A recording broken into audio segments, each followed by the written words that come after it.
Hello! This is day 35 of reading one canto of the Divine Comedy every day. We are on Purgatorio, Canto 1, which I will read from the Longfellow translation before giving some brief comments. To run o'er better waters hoists its sail, the little vessel of my genius now, that leaves behind itself a sea so cruel. And of that second kingdom will I sing, wherein the human spirit doth purge itself, and to ascend to heaven becometh worthy. But let dead poesy here rise again, O holy muses, since that I am yours, and hear Calliope somewhat ascend, my song accompanying with that sound, of which the miserable magpies felt the blow so great that they despaired of pardon. Sweet color of the oriental sapphire, that was upgathered in the cloudless aspect of the pure air, as far as the first circle, unto mine eyes did recommence delight, soon as I issued forth from the dead air, which had with sadness filled mine eyes and breast. The beauteous planet, that to love incites, was making all the Orient to laugh, veiling the fishes that were in her escort. To the right hand I turned, and fixed my mind upon the other pole, and saw 4 stars, ne'er seen before save by the primal people. Rejoicing in their flamelets seemed the heaven, O thou septentrional and widowed sight, because thou art deprived of seeing these. When from regarding them I had withdrawn, turning a little to the other pole, there where the wain had disappeared already, I saw beside me an old man, alone, worthy of so much reverence in his look, that more owes not to father any son. A long beard and with white hair intermingled he wore, in semblance like unto the tresses, of which a double list fell on his breast.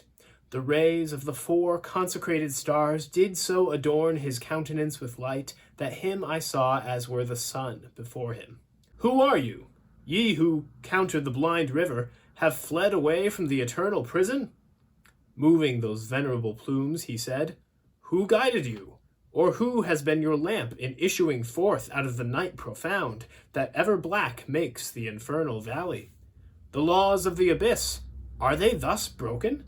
Or is there changed in heaven some counsel new, that being damned ye come unto my crags?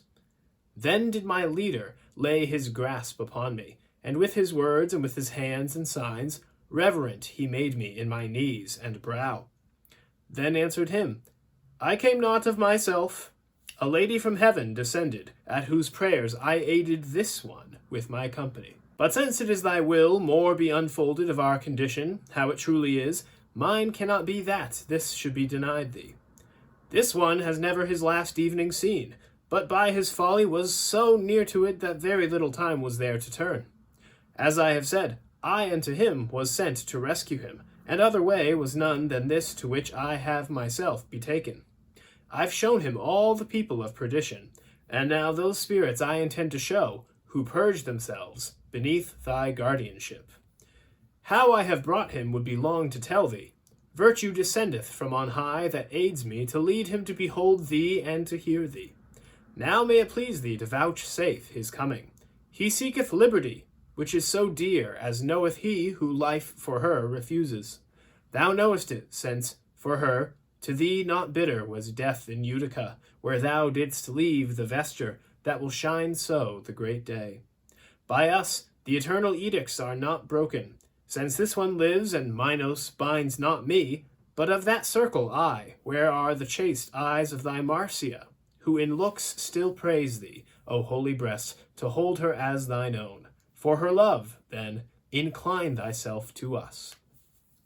Permit us through thy sevenfold realm to go.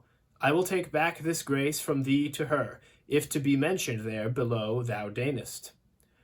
Marcia so pleasing was unto mine eyes while I was on the other side, then he said, that every grace she wished of me I granted. Now that she dwells beyond the evil river, she can no longer move me, by that law which, when I issued forth from there, was made.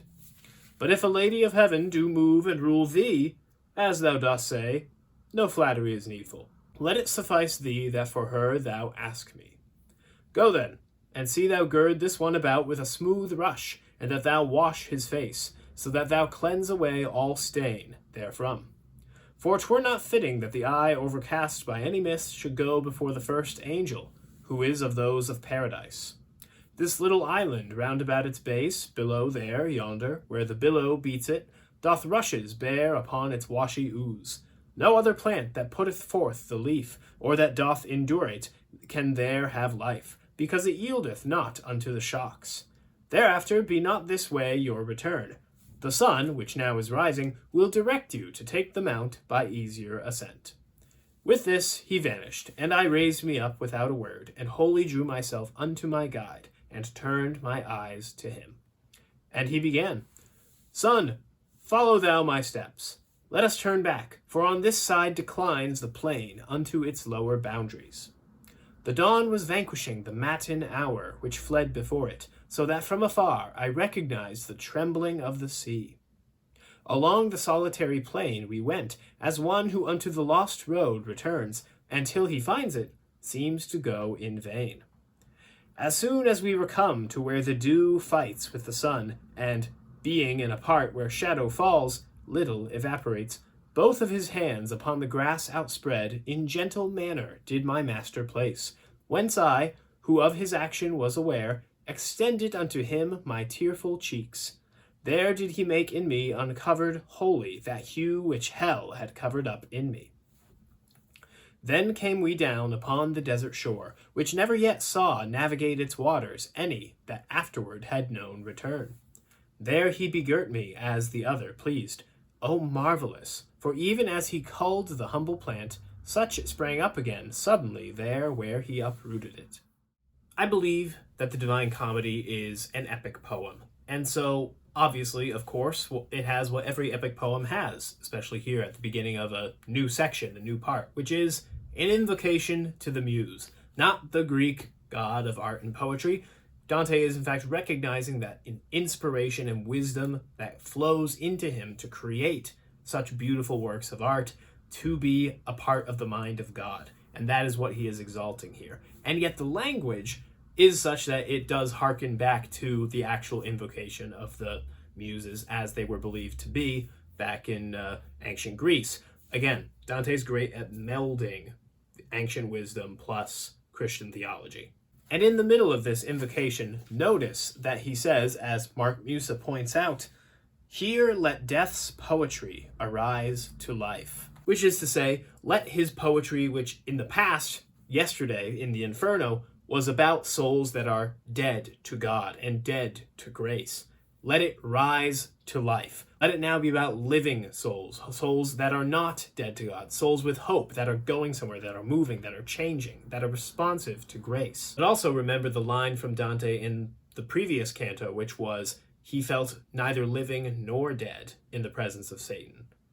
In a way, he did die, and now he is rising again to life. There's something of a note of resurrection here. One of the first things he sees are 4 spectacular stars in the sky, which he says that no one had seen since time immemorial. Remember that in the Middle Ages that it was believed that in one hemisphere was all the land of the earth, and then in the other hemisphere, well, that one was completely water. And so it was also explained by Virgil in the last canto that there used to be land on the other side, but when Satan fell from heaven, it fled away for fear of him. And so the only people that have seen those stars are Adam and Eve. That's what's being implied. And Mark Musa agrees, according to his notes, pointing out that the Garden of Eden itself will also be part of this next section of the comedy. Those 4 stars, though, they're important because their radiance shines down upon this old man who confronts Dante and Virgil, says, hey, how did you guys come out from there? Are they letting souls out of hell now? What's going on? This is Marcus Porcius Cato Udicensis, or otherwise known as Cato the Younger, and his face being bathed in the light of these 4 stars is symbolic. It's symbolic for him being full of the 4 cardinal virtues, which the 4 stars represent. 4 cardinal virtues, that would be prudence, justice, temperance, and fortitude.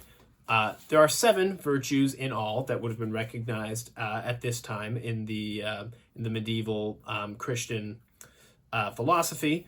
There's those four, the four cardinal virtues, accessible to anybody just by reason and following their conscience. And then there's three theological virtues, faith, hope, and charity. And those can only be achieved through the light of grace, through following God. Cato lived before Christ, so you may ask yourself, well, hold on. How did he not end up in limbo with all the other virtuous pagans? How was his mastery of the four cardinal virtues, which presumably Virgil also has, enough to get him to purgatory instead of limbo? Well, remember, there's been a number of references throughout the Inferno to the descent of Christ into hell. He rescues all of the virtuous people and the holy saints of the Old Testament, like Moses and Elijah and all the prophets and etc. But he also preaches the gospel to the virtuous pagans. Those that heard it had the choice to follow him. And as this canto reveals, Cato chooses to follow, but his wife, Marcia, does not. Neither does Virgil, I suppose, but we'll learn more about that later. But anyways, Virgil explains the circumstances and the conditions for Dante's journey and Virgil's presence here with him. And he says, for the first time that we've heard, that Dante had very little time left to repent.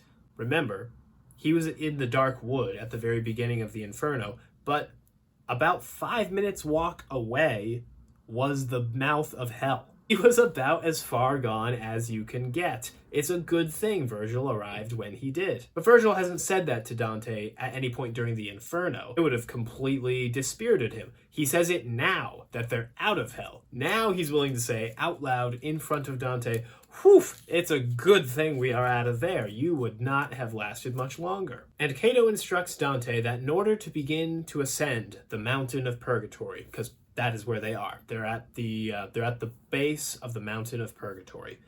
Dante has to fasten a reed around his waist. This, according to Mark Musa, symbolizes humility, much like the cord that the Franciscan friars were supposed to be wearing around their waists as well. Because that's the next step, isn't it? Once Dante's gone through hell and has recognized all of his faults, he sees them all, now he can be nothing else but humble.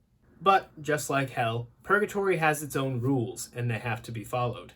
And just like hell, it's organized into layers and levels, and those deal with different sins. Except instead of punishing those sins, it's purging people of those sins. Instead of staying still or descending downward, these souls are climbing up, as is Dante. And we will continue to go with him in the next canto tomorrow.